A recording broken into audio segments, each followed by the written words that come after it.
All right. Again, hi, everybody. My name is Mary Beth Becker-Luck. I use she, her pronouns. I'm the Community Education and Outreach Manager at Women's Advocates. Welcome to Domestic Violence 101. Today, Rose and I will be discussing the fundamentals of domestic violence. But before we really get started, I want to share a bit more about Women's Advocates as an organization. Women's Advocates is a nonprofit in St. Paul, Minnesota. We offer what we call a continuum of safety through prevention programming, which is these webinars, our presentations, our pop-up advocacy program. We also offer emergency shelter. We have a housing stability program that supports victim survivors of domestic violence who are leaving our shelter or who are entering their own long-term housing. We started in the early 1970s as a legal advice helpline for women who were seeking divorce. And the folks on that legal advice helpline found that many of the women who were calling for support were getting divorced because they were being abused by their spouse. And these women who were calling because they were trying to divorce an abusive partner were being faced with this impossible decision: either stay in the abusive marriage and have your house, live in a home, or divorce your abuser, leave your abusive marriage, but have no safe place to go. And those are impossible options. So Women's Advocates decided to create a third choice for these victim survivors: a shelter. And in 1974, we purchased our first safe home to shelter survivors of domestic violence. It's been almost 50 years since then, and we have expanded our shelter. It's now 3 interconnected homes instead of just one house. And our mission statement is to walk with victim survivors and our community to break the cycle of domestic violence.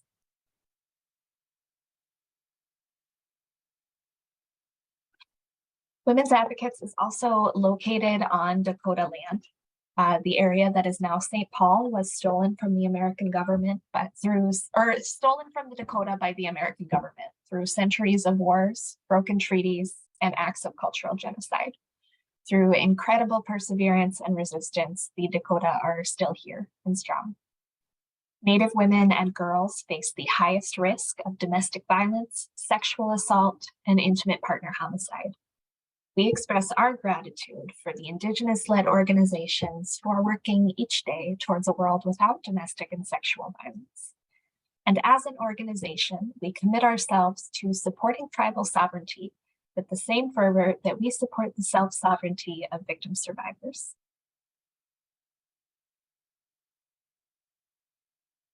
All right, I'm going to start with a quick poll just to see what brings you to this webinar this afternoon.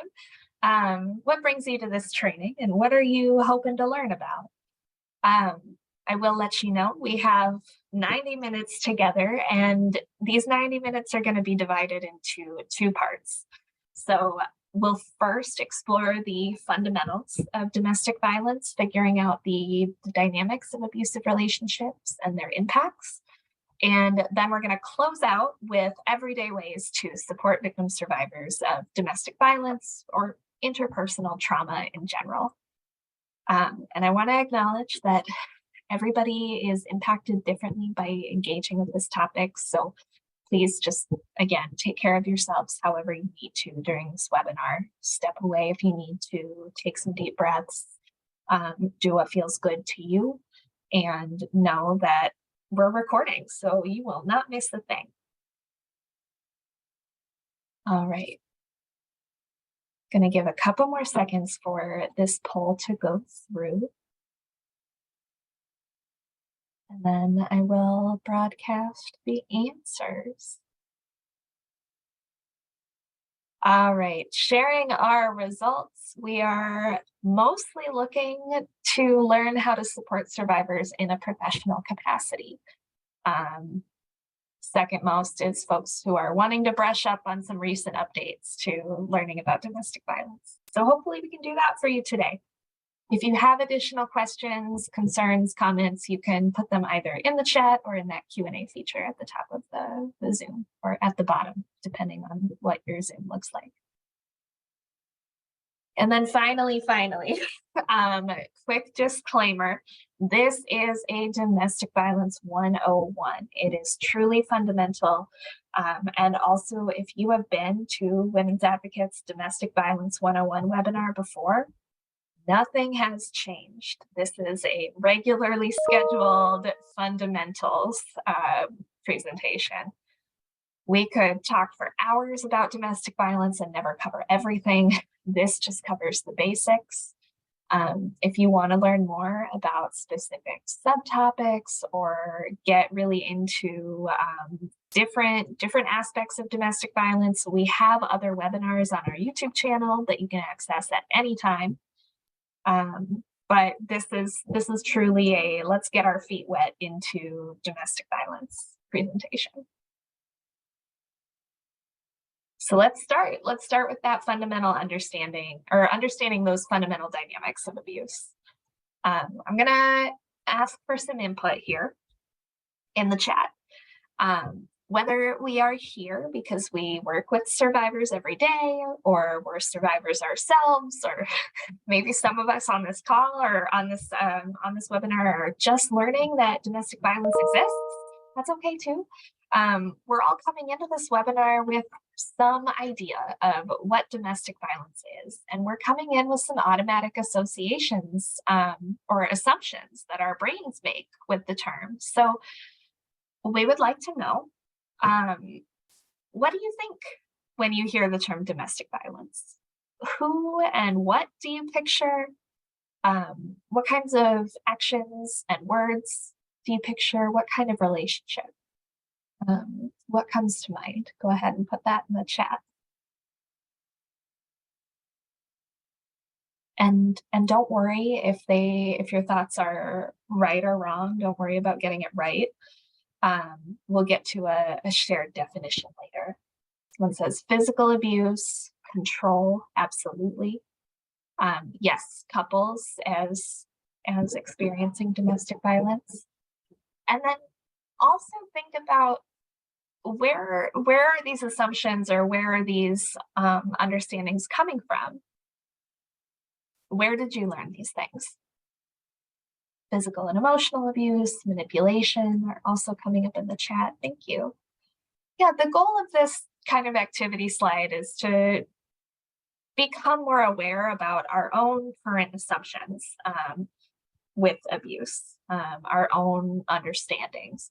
One of the goals that I have for this webinar is that if you were to answer these questions at the end, your responses might be different. They might be a little more expanded or nuanced than they are now. Yeah, some people learning from personal experience, some people learning just from experience in the field, or from friends. Excellent. Thank you all for contributing to that greater understanding. Women's Advocates is located in Minnesota, so we use Target Field, which is the field that the Minnesota Twins play on, as a tool for visualization.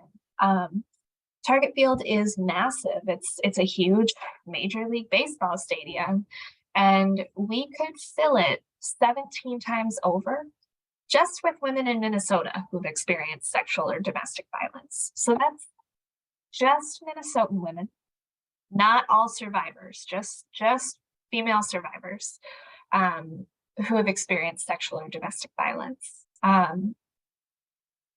That's massive. That's a massive stadium filled not just once, not just twice, but 17 times. And that really demonstrates that this is the experience of domestic or sexual violence is very widespread. It is super prevalent and happens to an unconscionable amount of women. And survivors are not alone. Experiencing abuse or domestic or sexual violence can be really isolating. A lot of survivors feel like they are the only people to have experienced or to have gone through what they went through. But you look at the statistic and it's just not true. There are 17 baseball stadiums full of people just in this state alone who've experienced that. With domestic violence affecting 17 baseball fields worth of women in Minnesota, that's 1 in 4 Minnesota women. And more generally speaking, 1 in 3 individuals in the entire world, regardless of gender. So it's statistically really likely that you have worked with or lived with, studied with, maybe you've shared a bus with or been in line for coffee with somebody who has experienced abuse. And also probably with somebody who's used abuse in their relationships. You might have experienced abuse yourself. Some people responded to that first question with they learned about domestic violence through personal experience. During these presentations, it's pretty common for people to realize that they've experienced abuse in the past or in past relationships. But maybe they never called it that. Maybe they thought that the term domestic violence wasn't for them. It was for other people. It was for people who had it worse than they did. But domestic violence can happen to anybody. The statistic that 1 in 3 homeless women in Minnesota are homeless, at least in part because of domestic violence, really highlights the importance of shelters, of places like women's advocates that prioritize housing stability for survivors. So before we talk about abusive relationships, I want to talk about relationships in general. All relationships exist on a spectrum that spans from healthy to unhealthy to abusive. And growing up, we learn this spectrum, even though we don't learn the language, we learn the experience. Growing up, we are taught how to love and how to not love by the people who love and do not love us. We watch our parents argue. We listen to how our aunts and uncles talk about their partners. And that is how we learn what it means to be in a relationship. If you're a kid whose grandparents fight all the time, if you're living in a house with your grandparents and they are always yelling and arguing with each other, you don't think, man, my grandparents have an unhealthy relationship. No, because you're a kid, you don't know unhealthy yet. You just think, wow, being in love must mean that you fight all the time. And that informs how we behave growing up and how we act in relationships of our own.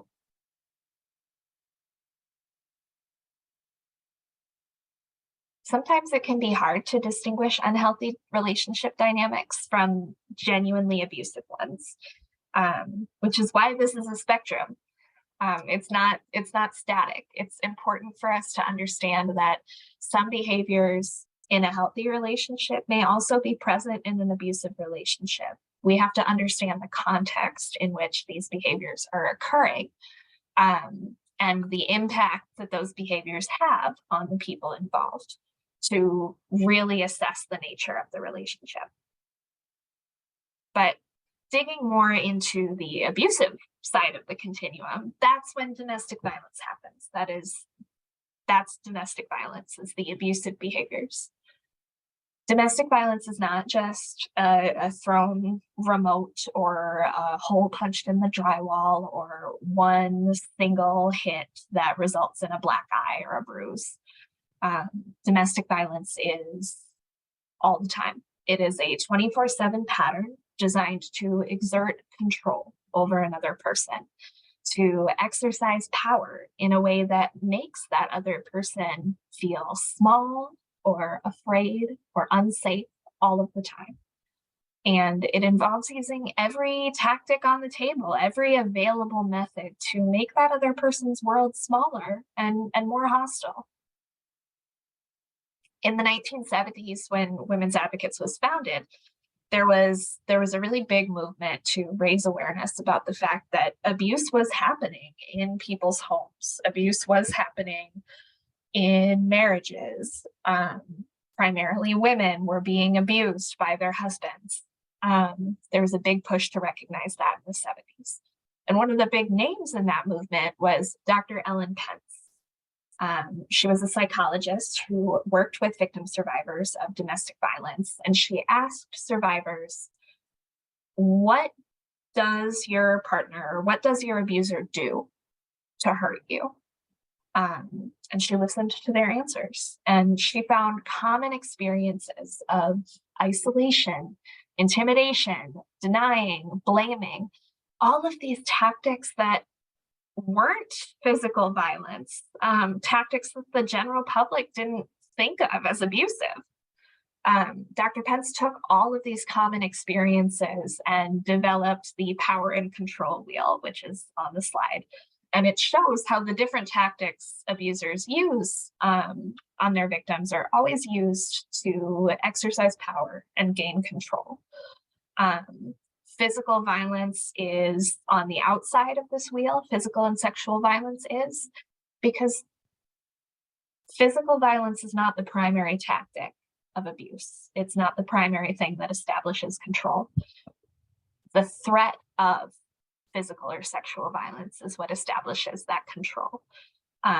Abusers use the threat of physical violence to keep victim survivors in line or obedient or easily controlled. And if all these other tactics in the middle of the wheel fail, then that's when physical or sexual violence is brought out. Now, while the power and control wheel can still be a very helpful tool, our understanding of abusive relationships has kind of evolved over time, as things do, and it's not the be-all, end-all of experiences of abuse anymore.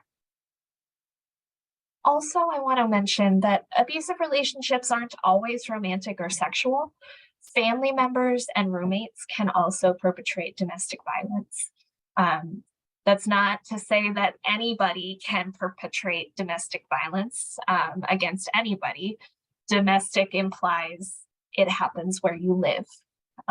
So anybody that you live with or have a significant intimate relationship with is somebody who can perpetrate or experience domestic violence. These people, these friends, family members, romantic partners, roommates, these are people who know the target of their abuse very intimately and very personally. They know their insecurities and fears. They know what kinds of nightmares these people have. They know about childhood traumas, embarrassing moments, and all of that stuff they can leverage to harm the target of their abuse in subtle ways. In ways that a stranger never could, because a stranger doesn't know what kind of nightmares you've had as a kid. A stranger doesn't know what your most embarrassing moment was or what you're most insecure about. But somebody who lives with you, somebody who has a really significant relationship with you, knows those things and can use those things to hurt you. Some of those subtleties can snowball into what's called coercive control.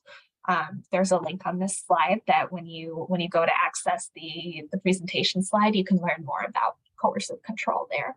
And also in some upcoming presentations we've got on the schedule. Now, I mentioned earlier that our field's understanding of the dynamics and the impacts of domestic violence have evolved since the power and control wheel. And this is also true of the language we use. I mean, we know in this field, language changes all the time. We're constantly learning new words and new ways to describe things. This chart from the Northwest Network of Bisexual, Trans, Lesbian, and Gay Survivors of Abuse. I love this chart. I think it does a great job of displaying the shifting language that's used in different systems. So on the right side of the screen, you see the legal system model that has been used for many, many years. It refers to victim and perpetrator as the people who are experiencing or enacting violence. And it is designed to address or determine whether a specific incident or a specific moment in time was legal or not. And that model often excludes survivor experiences because a lot of things that abusers do, or that people who enact abuse on their partners do to abuse, are perfectly legal. There's no law saying that you can't control what somebody else wears or that you can't call somebody stupid. Like that's totally legal. But in a relationship, it could be abusive. The legal system model is only designed to determine, is this legal or was this illegal, rather than understanding the entire relationship. But that's what the anti-violence advocacy model on the left does. This model recognizes that it's not just about legal or illegal. Domestic violence is not just a moment in time that the legal system can choose to punish or not. Rather, domestic violence is an ongoing pattern of power and control. The anti-violence model understands that many of the things abusers do to abuse their victims are perfectly legal. There's no law against them. But the context of power and control is what makes those behaviors abusive. So let's get into some of those behaviors. What are they? You might be in this webinar because you are wanting to learn more about the warning signs of abusive behavior, about the red flags of a potentially abusive relationship. So here we are. There are 8 major warning signs. The first 4 are on this screen, and they are social isolation, harmful criticism, constant blame, and harmful anger. I'm going to launch a 60-second poll to figure out which of these 4 warning signs do you think are the most challenging to identify early on in a relationship? Which of the warning signs do you think are the hardest to identify when a relationship begins? I'll let you answer that question, and then we'll take the top 2 and talk about them. If you want to put in the chat why you think that the warning sign you chose is the most challenging to identify early on, please do. I would love to hear I would love for you to show your work in the chat. All right, waiting.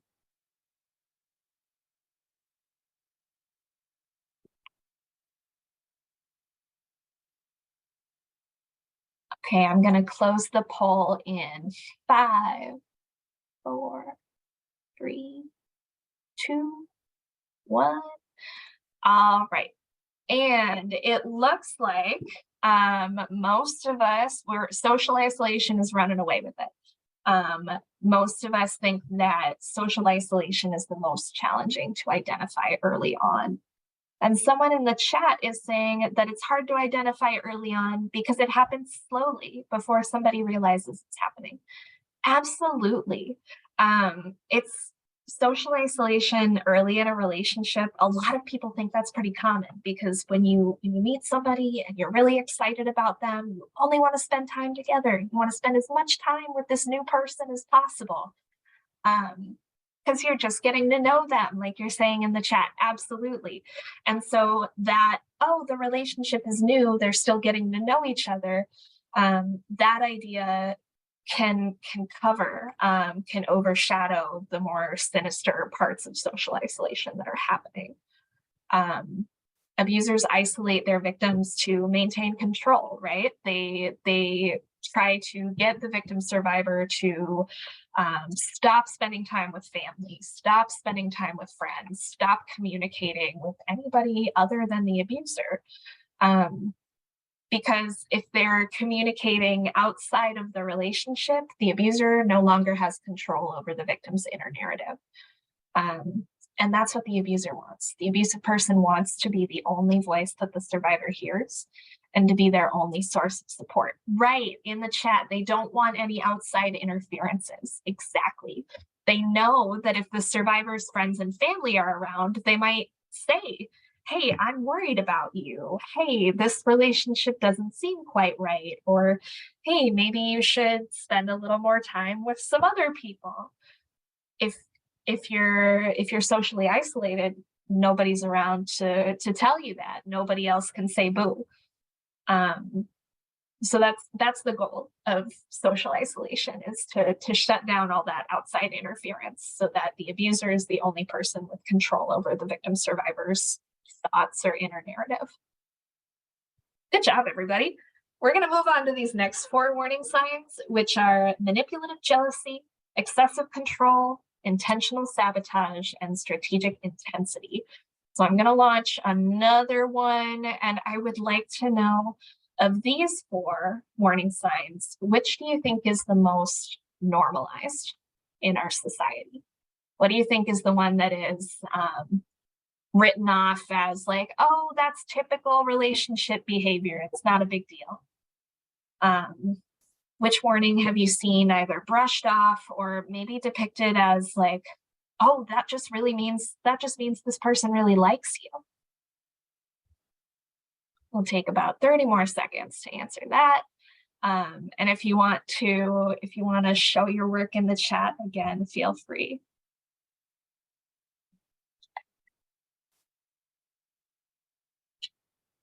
There's one warning sign that's running away with it.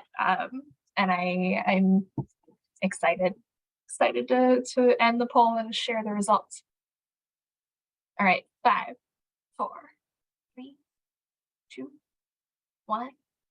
All right, ending the poll, and far and away, we have decided as a group that manipulative jealousy is the warning sign that is most often normalized. And I would love to hear in the chat, if you chose manipulative jealousy, why do you think that is the most normalized? While you're doing that, I'll just share the goal of manipulative jealousy is ownership. Is the abuser wants to establish that they are the one in charge of the survivor. They want the survivor to know that the abusive person feels owed all of their time, all of their attention. And jealousy is a way to control who somebody can and can't be around or talk to. And yeah, it's often minimized. It's often like brushed off as, oh yes, jealousy means they just care about you. They care about you so much. And it's normalized in media, as somebody's saying in the chat, as something really romantic. Oh, jealousy means they love you so much they can't bear to part with you. Yeah, that's a conversation that is had in TV shows and movies all the time. We have a webinar coming up in December about how domestic violence is normalized or portrayed in the media, and I think we'll be talking about that. But I also want to say that manipulative jealousy really shrinks the survivor's world. The idea that you can control who someone can and cannot talk to means that you can control the information that is coming in and out of their lives. You control what kinds of experiences they have. I worked with somebody who once was working with a survivor who said, my abuser, when we were driving, he would never let me look out the window. Because if I looked out the window, maybe I was going to look at somebody that I could flirt with. And I just think that is so sad. Like, you, especially in Minnesota, like, this is a beautiful state. We've got the river. Like, are you telling me this person wasn't even allowed to like look out the car and look at the Mississippi River while they were driving over it? Like, that's just a shrinking of this person's world and of the things that this person was allowed to experience, all because of jealousy.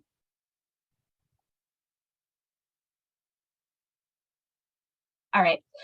As we talked about in those last 2 slides, these warning signs can be either brushed off as not a big deal, or they can be really difficult to identify, especially when we're the ones experiencing them, or if we're looking in from the outside. Sometimes we just don't know the names for what we're experiencing either. We don't know that sabotage, intentional sabotage is a word. So if somebody were to ask us, does your partner intentionally sabotage you? We might not know what that means. We might not know if we can say yes or no.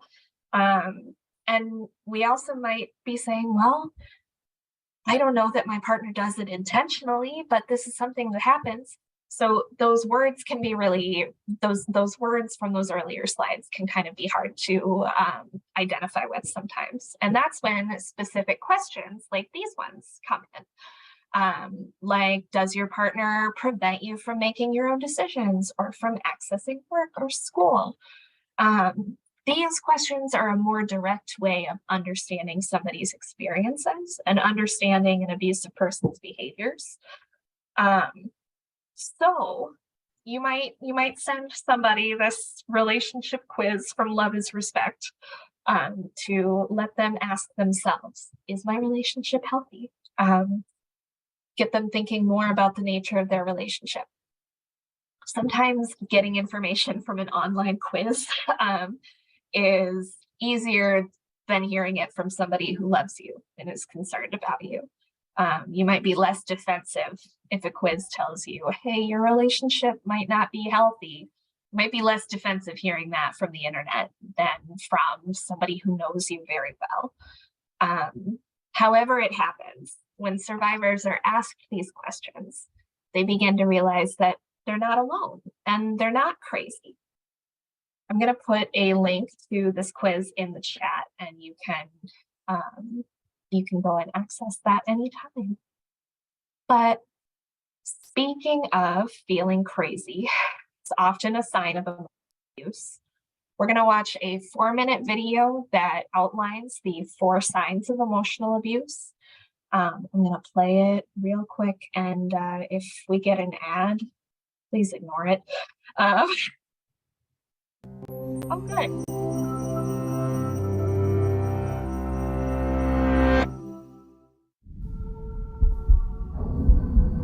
Emotional abuse can be incredibly damaging, increasing a person's chances of developing depression and anxiety, sometimes for decades after the fact. Broadly speaking, emotional abuse involves one person controlling another by undermining their sense of self-worth and personal agency. But emotionally abusive behaviors can be subtle and difficult to spot, both from within and outside the abusive relationship.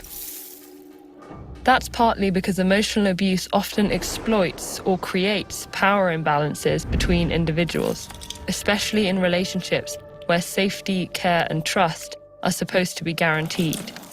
Like the relationship between a caregiver and a child, healthcare provider and patient, teacher and student, or intimate partners. It's especially insidious because it often makes people doubt their perceptions of their own mistreatment. So let's walk through some of the most common signs of emotional abuse to make these behaviors and patterns easier to spot in real life. First, the content of someone's words. Criticism that's out of proportion to a situation, excessively harsh or personal, or makes sweeping generalizations or baseless negative predictions for the future is a warning sign of emotional abuse. Statements like, "You always make such stupid decisions," "You never do anything right," and "Nobody else will ever love you," aren't constructive, they're never warranted, and someone's use of them is a red flag. Second, tone and nonverbal cues. Yelling, ignoring, and showing contempt through body language are all ways to degrade someone. Dismissive behaviors like eye-rolling, glaring, or refusal to make eye contact, along with refusing to speak to someone or acknowledge their presence, sometimes called the silent treatment, can all feature in patterns of emotional abuse. These behaviors can painfully transform the meaning of spoken statements that might otherwise seem benign. Third, how someone reacts to being told they've said or done something hurtful can give important insight. Do they apologize sincerely and act differently in the future? Or do they dismiss and minimize the pain they've caused? It's common for abusers to try to undermine their target's perceptions of events. This is sometimes referred to as gaslighting, following up demeaning, humiliating, or threatening remarks with comments that dismiss the impact of those remarks, like, "I'm just trying to help you improve yourself. You should be grateful." Or, "It's really you that's selfish and manipulative. You're hurting me," are examples of this behavior. Lastly, when someone directs any of these behaviors at you, take note of whether this is part of a pattern of behavior from them. A one-time incident of name-calling or a demeaning insult might not be emotional abuse, while repetition over time can have a much more serious impact. Both frequency, how often these behaviours occur in a given period of time, and duration, how long they last, whether days or years, can contribute to the severity of the abuse. It's also important to remember that abusers rarely engage in abusive behaviours 100% of the time. Moments of kindness or calm don't invalidate moments of abuse, but are actually part of the cycle of emotional manipulation. So what can you do if you think you or someone you care about is experiencing emotional abuse? Maintaining interpersonal ties with people other than the abuser is crucial, as abusers often try to isolate their targets from others close to them. If you think you might be experiencing emotional abuse, consider sharing your experiences with a trusted friend or relative to get outside support. Or you can seek local or national confidential advocacy centres that can provide helpful resources. And if you think someone you know is being emotionally abused, check in with them. Let them know you're thinking of them and that you're ready to listen whenever they'd like to share. While emotional abusers may convince people that they deserve to be mistreated, nobody does. Everyone deserves kindness and respect.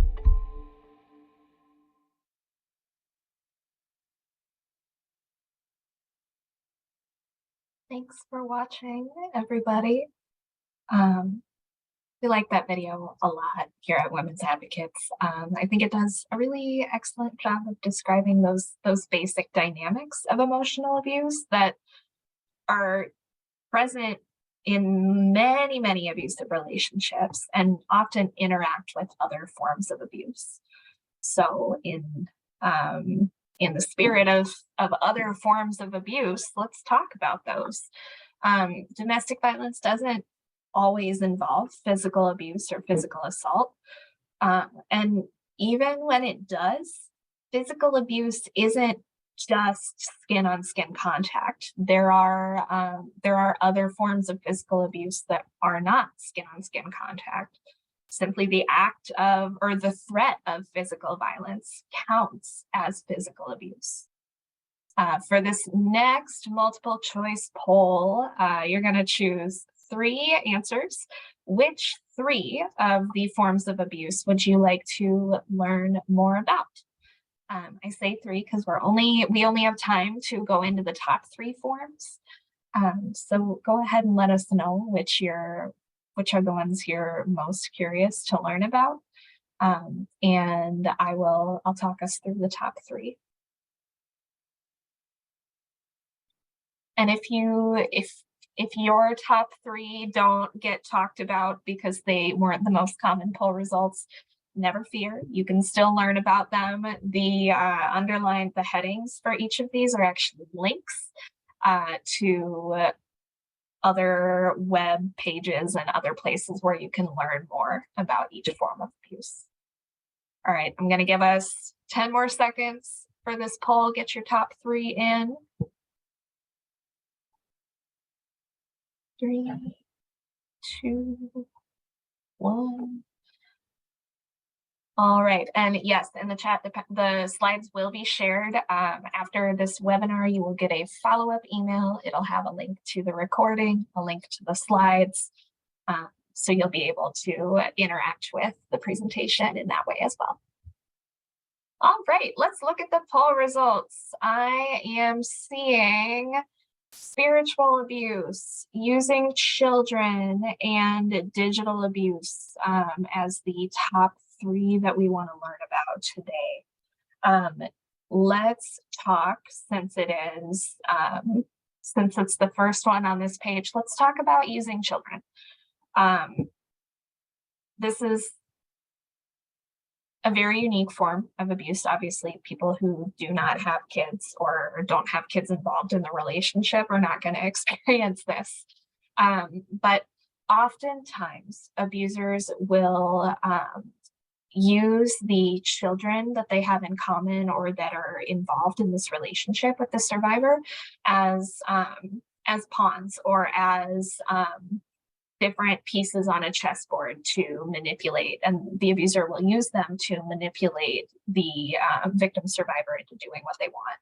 So sometimes they'll use counter parenting, they will work to turn the kids against the victim survivor, and then the victim survivor has abuse coming from multiple sides. They have it coming from their abuser, but also now their children are being coached to engage in verbal abuse or being mean or not following rules.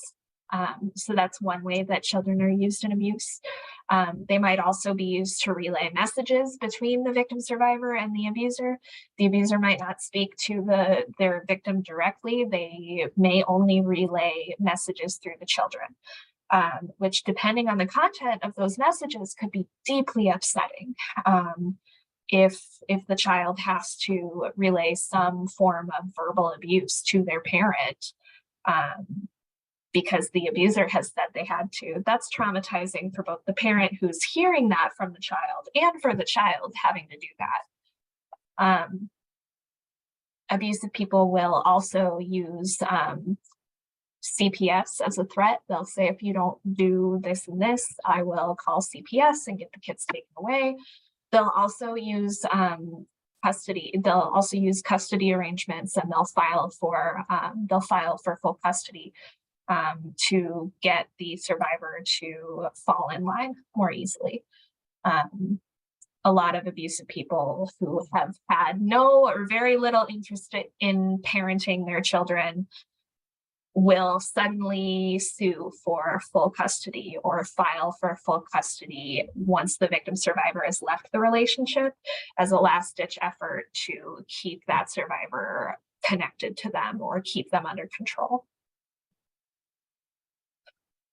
And then let's see, digital and spiritual abuse are the other two top contenders. Digital abuse can be anything from monitoring people's online activity to keeping control of their passwords, or monitoring who they speak to, saying you can't be friends or you can't contact this person. Other forms of digital abuse include location tracking. You may have heard that air tags and other forms of location tracking hardware are being used by abusers to keep an eye on where their victims are going and who they're talking to. Revenge porn, which is the colloquial term for non-consensual dissemination of sexual images, is another form of digital abuse, and also a crime. There are more states now that are getting laws that protect victim survivors from having their intimate photos spread or shared, and are going after abusers for sharing those images of survivors without the survivor's consent. And then we also had a lot of interest in learning about spiritual abuse. This can happen in a number of ways for victim survivors. So the abuser might disparage a survivor's spiritual beliefs. They might keep a survivor from going to their religious services, or say, no, you can't take the kids to this service. They'll take them away from the spiritual community, or they'll force beliefs onto the victim survivor. So maybe a survivor is Jewish and their Jewish faith is very important to them, but their abuser is Christian, or is some denomination of Christian, and forbids the survivor from going to shul or going to temple and forces them to go to Christian religious services. That's abusive. There are also spiritual leaders who will perpetrate spiritual abuse, who will use their identity as a spiritual leader to, and their power as a spiritual leader to force people to engage in sexual activity, or make people abuse people physically. There's also a form of spiritual abuse that uses beliefs, uses religious text to justify abuse. So saying, well, in order to be a good Christian or a good Muslim or a good Sikh, my religion says that wives must submit to their husbands, and so you must do whatever I tell you to. That's not an actual religious doctrine. That's just using religion to justify abuse. Again, all of these forms of abuse are aimed at gaining power over somebody, controlling someone's actions, and they all take away a person's sense of agency, their capacity to act independently and make their own choices. I also want to say sometimes we spend a lot of time focusing on victim survivors, which I think is great. We absolutely should, obviously. But it's also important that we understand and recognize the people who are being abusive. Because when we turn from focusing only on victim survivors to examining the people who are using these abusive behaviors, we start to do the important work of accountability. Here's some common traits of people who use abuse. You'll see some of the warning signs here, like controlling, jealous, blaming, but there are others here too. So looking through this collage, are there any traits that surprise you about people who use abuse? Are there any traits that you would add, or do you want to emphasize any of the ones that you see here? Please let us know in the chat. I do also want to say that not every abusive person is going to have all of these traits. And not everybody who exhibits some of these traits is an abusive person. Somebody who is insecure, just because they're insecure doesn't mean they're going to be an abuser. They're going to engage in abusive behavior. No, because abuse is a choice. Even the most insecure or manipulative person has the capability to decide whether they're going to use that trait for good or whether they're going to use it to abuse people. Some people are really surprised that charming is on this list, that people who are successful or who hold positions of power can be abusive. But it's pretty common actually for people who have positions of power or who are or people who are abusive to be charming and manipulative or hold positions of power. Somebody says smart, yeah. A lot of abusers are very smart. They know how to put on a face in public that is the opposite of who they are in private. Many people who already hold power have this mentality that nobody would believe that I could cause harm, so I can get away with causing harm.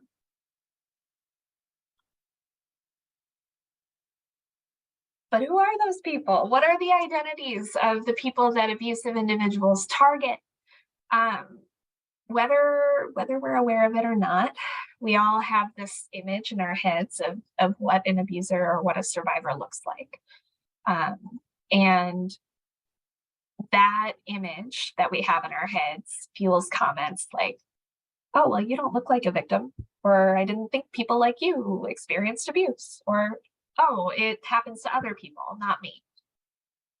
We know for a fact that the vast majority of victims of domestic violence are women. The vast majority of perpetrators are men.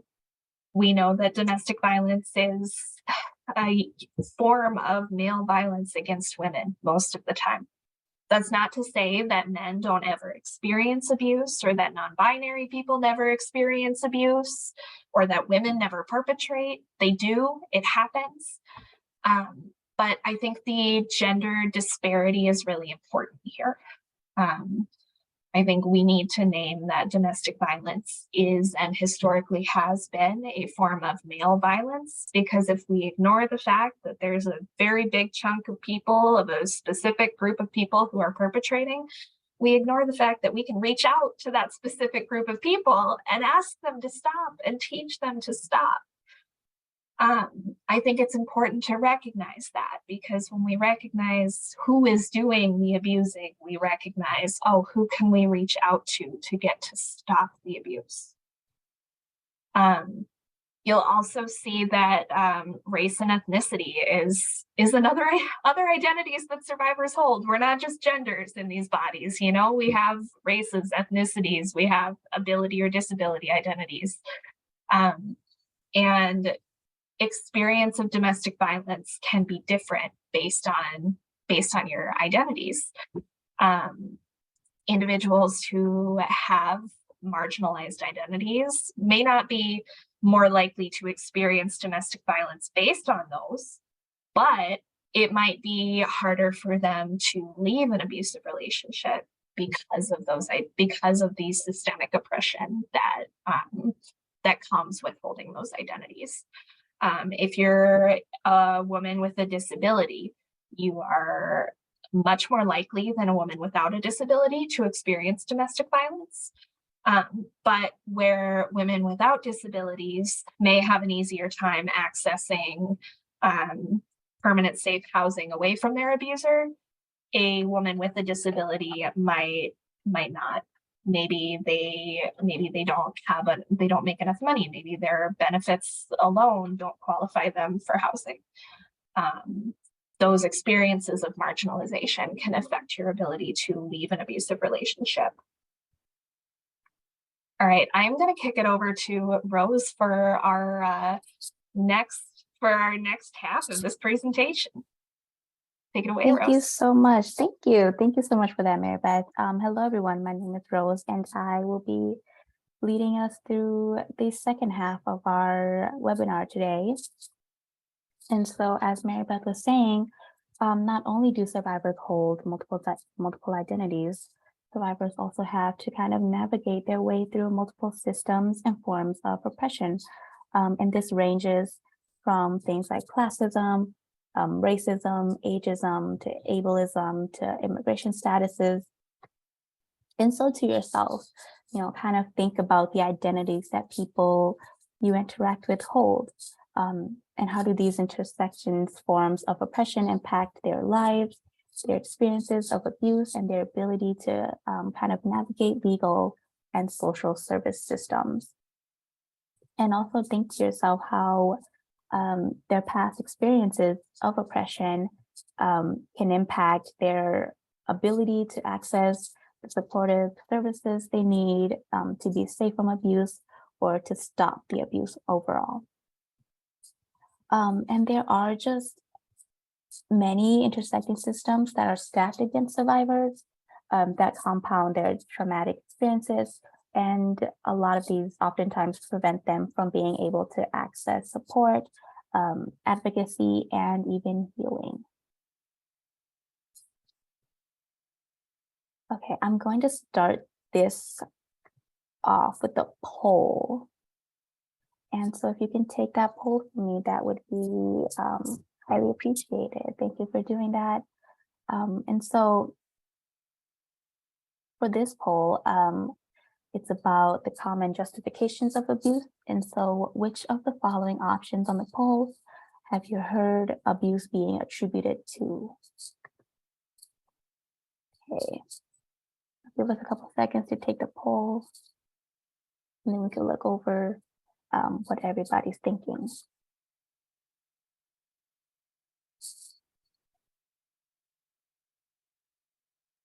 Okay. Couple more seconds.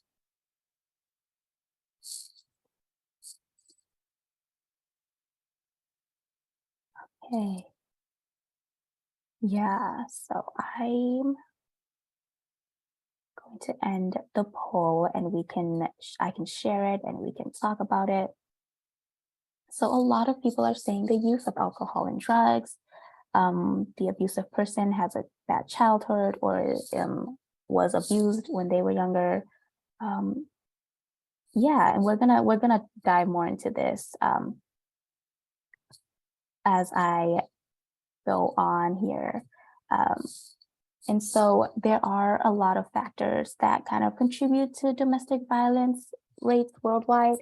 And we've been very intentional about making an important distinction here between factors that contribute to learning that abuse is an effective way to get what you want, and factors that can escalate existing abusive tendencies. And this distinction is important because they're often all categorized under causes of domestic violence. And when we ask people who use abuse, what directly leads to their behavior, the core belief is that abuse is an effective way of getting what they want, and that they can learn that as a child, as a teen, or even as an adult from their environment, including existing in cultures with strict gender roles, expectations, and all of these can be used for excusing or justifying abuse, and forms of media that display, model, and even promote abusive behaviors. And kind of touching up on what we did the poll about, a really common misconception is that people who witness abuse as a child are most likely to become abusers or victims themselves later on. And it's true that some children who witness abuse in their family may grow up believing that it's normal or acceptable behavior, and then often perpetuate it themselves, but most people don't. And similarly, a lot of people believe that those who perpetuate abuse have been abused themselves. And although this can be true in some cases, it doesn't happen as often as we think. And since the pandemic, we've gotten a lot of questions regarding COVID-19, wondering if COVID-19 is causing domestic violence, since it starts to see like people are hearing more about domestic violence themselves. And it's just important to keep in mind that there are many different factors that can escalate existing abusive tendencies within an abuser. Perfect. And then for this slide, one of the reasons why domestic violence has been described as, the invisible epidemic or the public health crisis that happens in plain sight is because many of us have been conditioned to not recognize abusive behavior as abuse. And there are so many social norms and beliefs that excuses abuse or leads us to expect and accept abuse as a regular part of being in a relationship. And many of these examples of the ways that these norms kind of show up, one of them includes jealousy. And if someone is jealous in a relationship, many people tend to think that this person just cares for you and this person loves you, and they just want what's best for you. That's why they are jealous. That's why they're acting the way that they're acting. Or that sentiment is depicted in countless romantic songs and TV shows and movies and books, and as something to look for as evidence that someone cares. But in reality, this behavior is a display of mistrust, insecurity, and a lot of times control.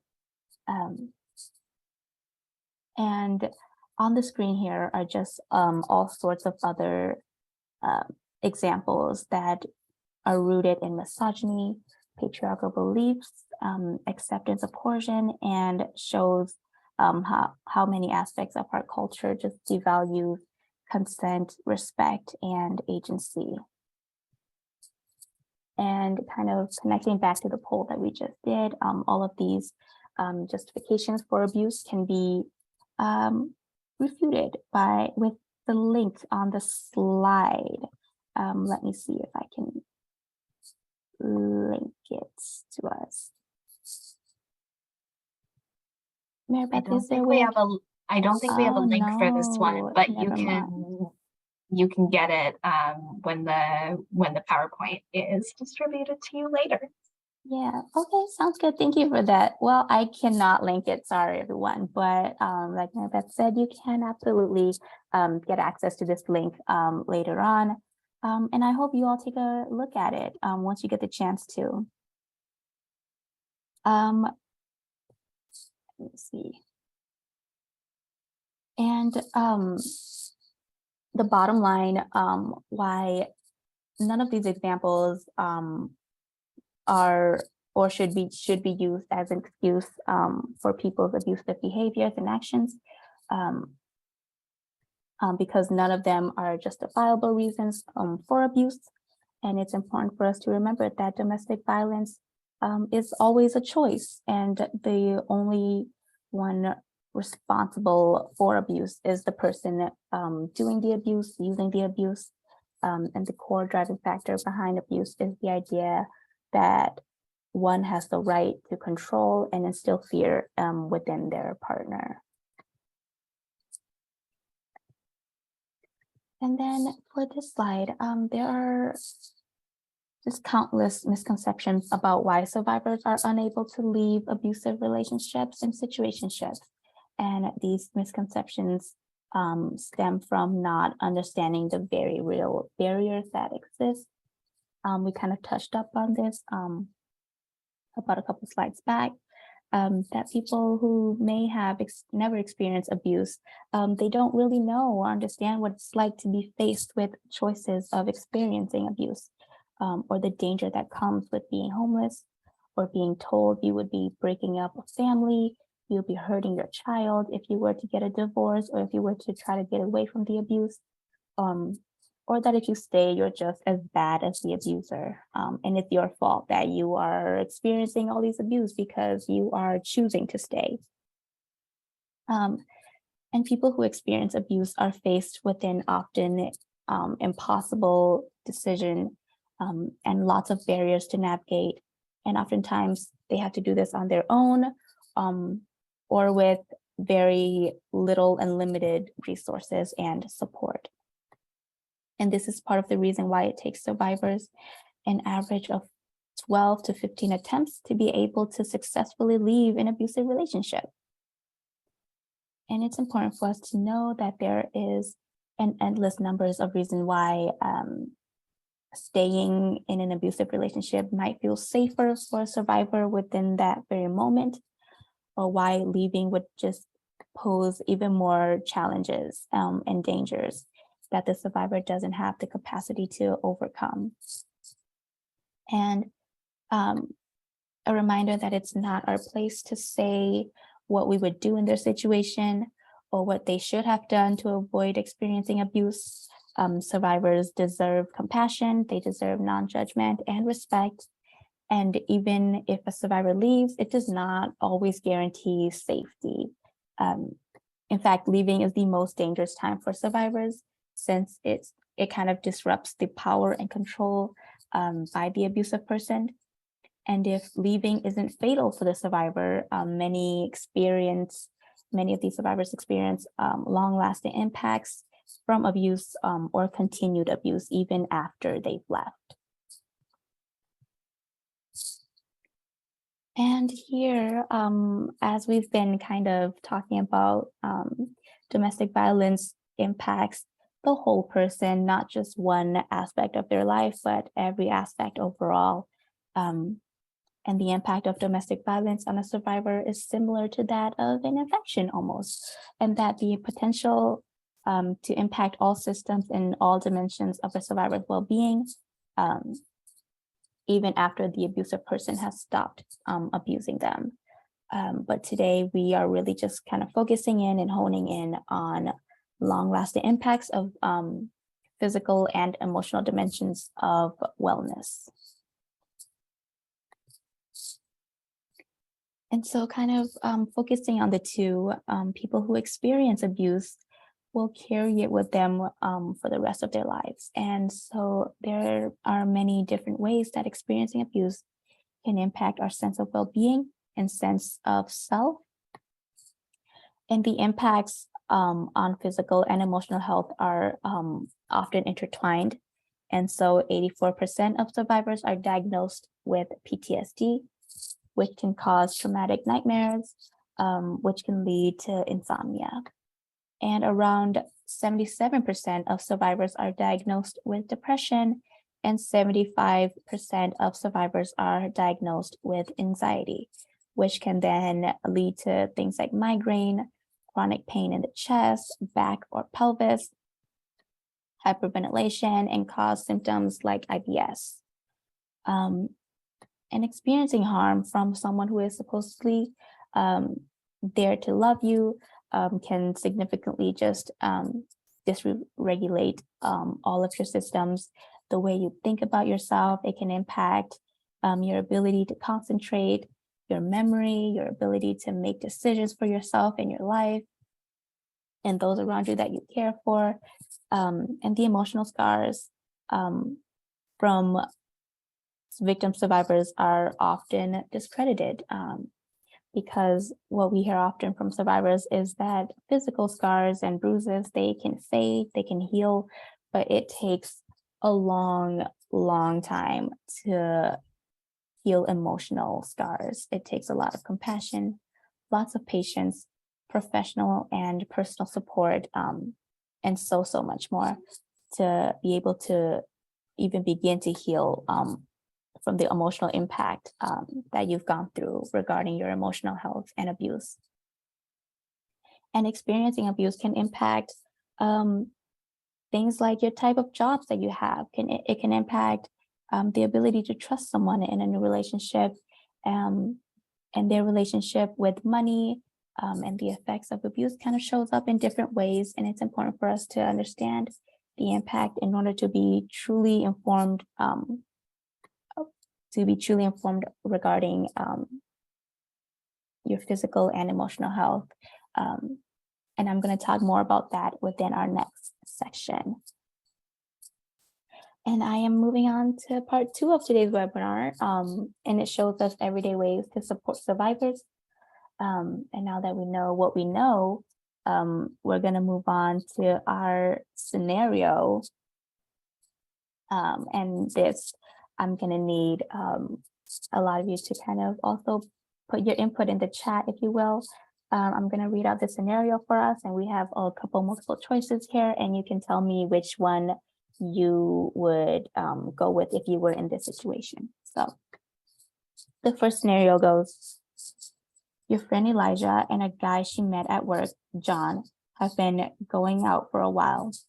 One day, John showed up at Alicia's school and saw her give a male friend a hug.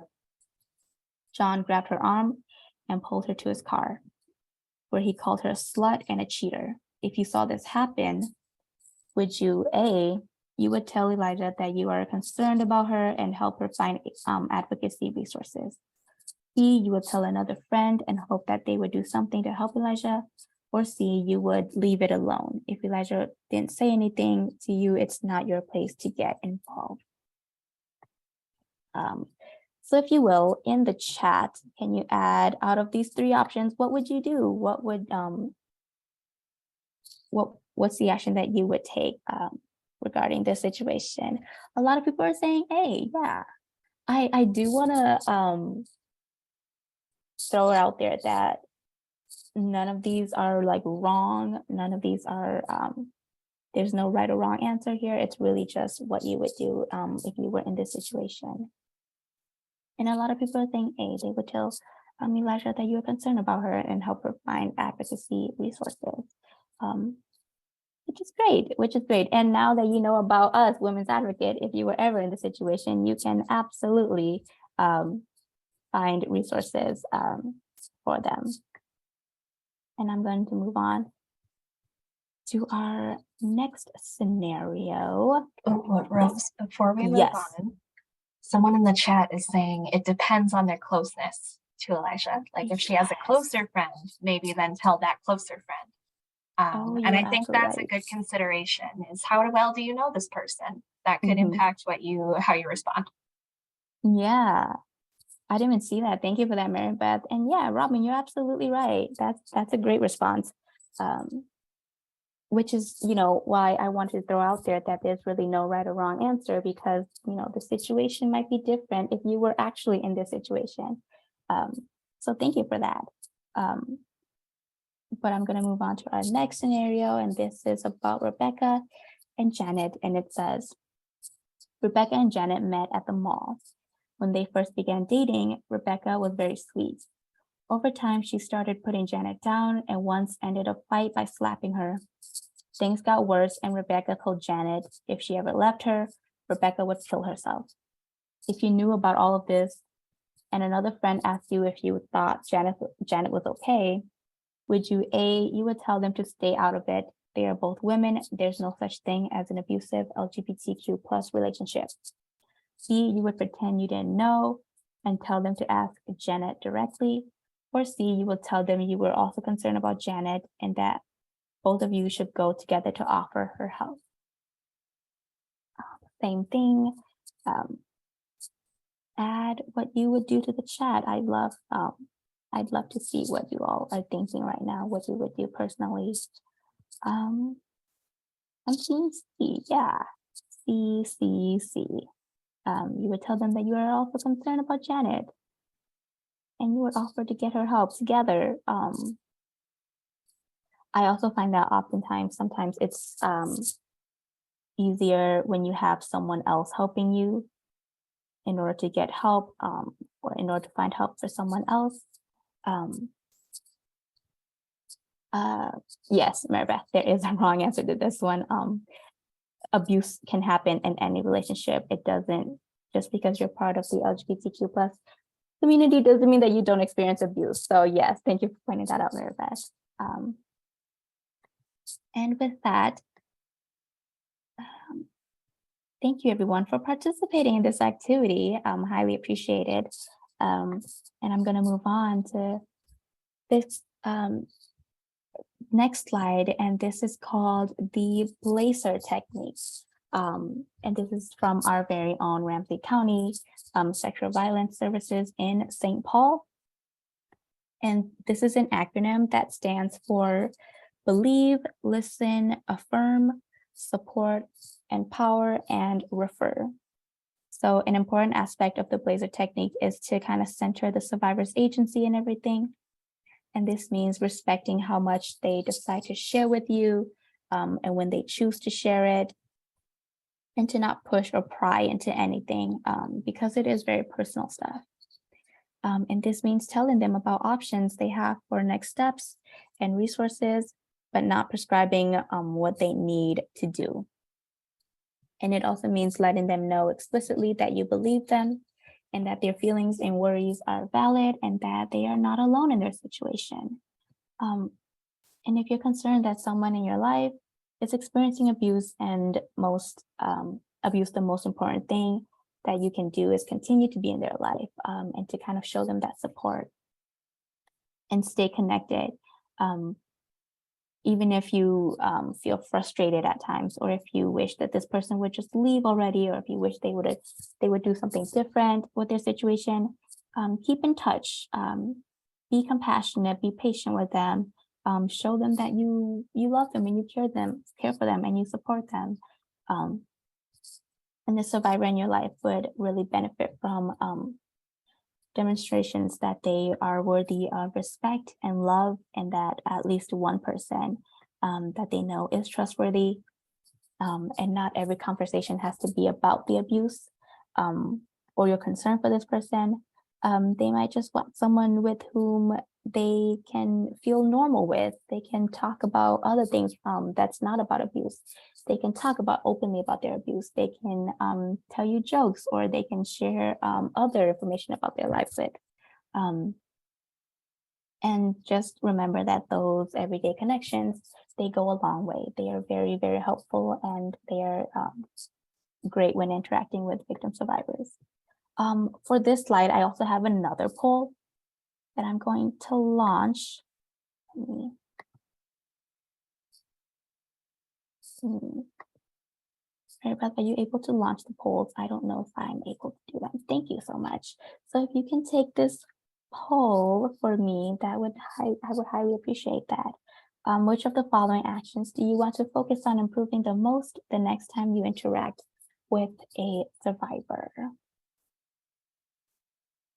I'll give us a couple seconds to take that poll.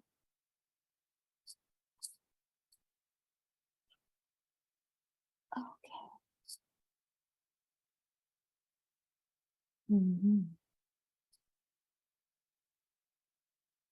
couple more seconds for everybody to take a poll.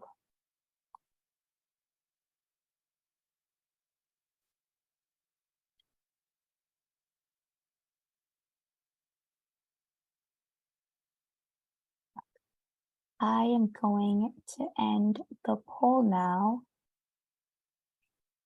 and I will share the results with everyone. And a lot of people chose Empower. That's a very good one. If I had to choose one myself, I would also choose Empower. Because when somebody is just going through an abusive relationship, when they're in that situation, as much support as you show them, as much as you believe them, sometimes you want to really empower them to continue on and to just to not give up. And so I absolutely agree with everyone here, with a lot of people here, that Empower is something to work on and to do more when working with victim survivors of domestic violence. Thank you for taking that, everybody. And moving on to our next slide, which is focusing on holistic safety. So safety planning is kind of this buzzword in this field, and sometimes we don't always take the time to break down what really goes into safety planning and the specific considerations for survivors. So at Women's Advocate, we emphasize the importance of holistic safety, and we've all already talked about how abuse impacts all dimensions of wellness a couple slides back, and all types of safety, holistic safety. This includes physical, social, emotional, intellectual, digital, financial, and spiritual aspects of safety. So it's important that the safety plan addresses all of these dimensions, all dimensions of someone's wellness. And sometimes when working with the victim survivor or supporting one as a friend, we spend most of our energy on helping the victim survivor achieve physical safety. Things like writing restraining orders, finding shelter, and walking through escape routes and police reporting. But as we've discussed previously, abuse creates more than just physical scars. And for those of us who are advocates or survivor advocates, we need to think about our own holistic safety. And you can learn more about it by downloading our personal sizable safety plan worksheet and watching it. All about safety planning webinars on our YouTube. We have a YouTube that you can go to, and you can watch more of our webinars regarding safety plannings and every dimensions of safety and wellness. Let me see. Perfect. Thank you for putting that in the chat, Maribeth. And then for this next part, it's a couple final notes before we kind of close out our webinar. One is a reminder that you have the ability to shift our culture from automatic victim blaming and minimizing the impact of abuse to centering validation, belief, and autonomy of survivors, and valuing consent, respect, and compassion. So on this slide, on the left are questions and phrases we often hear in our society regarding abuse survivors, and many of which are said directly to the survivor and can be a second experience of trauma, and survivors can be greatly hurt by abuse.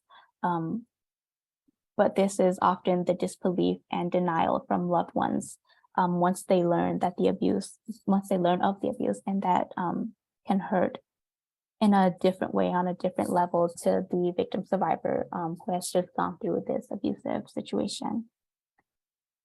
And victim blaming often doesn't come out as it's your fault, but rather less direct implications, like asking them things like, did you provoke them? Or why didn't you just leave? Are you sure that happened? Are you sure what you're saying is true? So often these responses mimic the abuser's voice and kind of prove to the survivor that the abusive person was right, and that maybe they deserve to be abused, and that they deserve to go through whatever they went through when they were with the abuser. But that's not the case, and we don't want to push that agenda. And on the right are phrases and questions that kind of challenge the abusive person's voice and start to prove them wrong.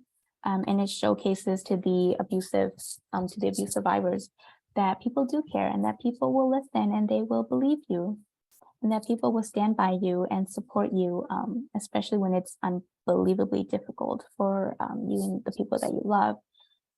So saying things like, you deserve love and respect. You are not responsible for what happened to you. All of this starts to empower the victim survivors. And when we took the Blazer quiz, a lot of people wanted to empower. So if you want to say these things to people that you do know that are going through an abusive relationship, you can start by empowering them this way. And words and languages are so powerful. And so rather than victim blaming or trying to minimize somebody's experience, let's use our words for good and do good by these victim survivors.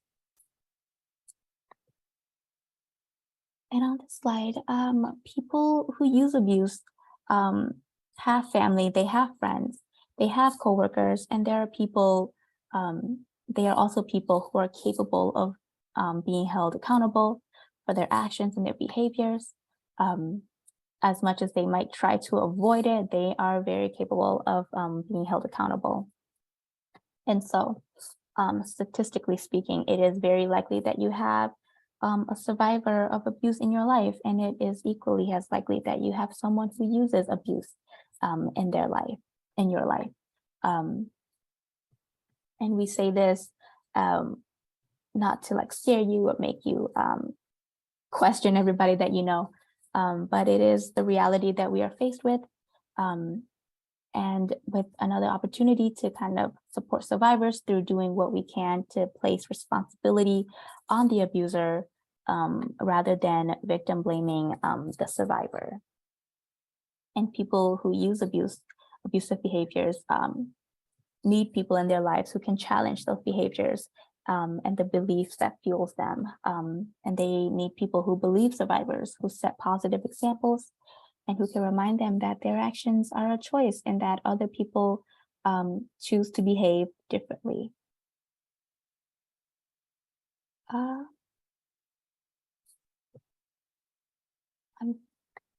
Let's move on to the next one, right? And so as a community, we can all be involved in violence prevention. Even if you don't necessarily work in prevention or advocacy, you can still be a part of that.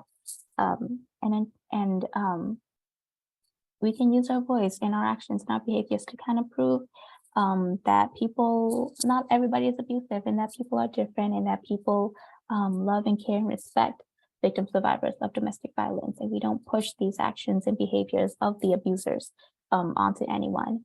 And so on the screen, you'll find many different options and actions that you can take to kind of contribute to a community and world free of domestic violence. And where cycles and patterns can be broken to breathe life into healthier and happier relationships for everyone. And this webinar, as it comes to a close, we'd like you to think of some ways you can dedicate yourself to showing up for victim survivors, where you live, where you work, where you're from. And if you want, you're welcome to add these actions to the chat to hold yourselves accountable, and maybe give other people suggestions too if they don't have any. And on this slide, these are specific resources for people in Minnesota. And on the right are national and international resources to explore if those apply to you. These are just more resources available if you want to learn more, if you ever need shelter, or if you want to just know more about domestic violence as a whole. And on this slide are just further readings of what you can go into. Some of these we talked about throughout the webinar, but if you want to know more about it, you can absolutely visit this slide. Once you get access to these slides, you can absolutely visit these and learn more if you'd like. And so here is our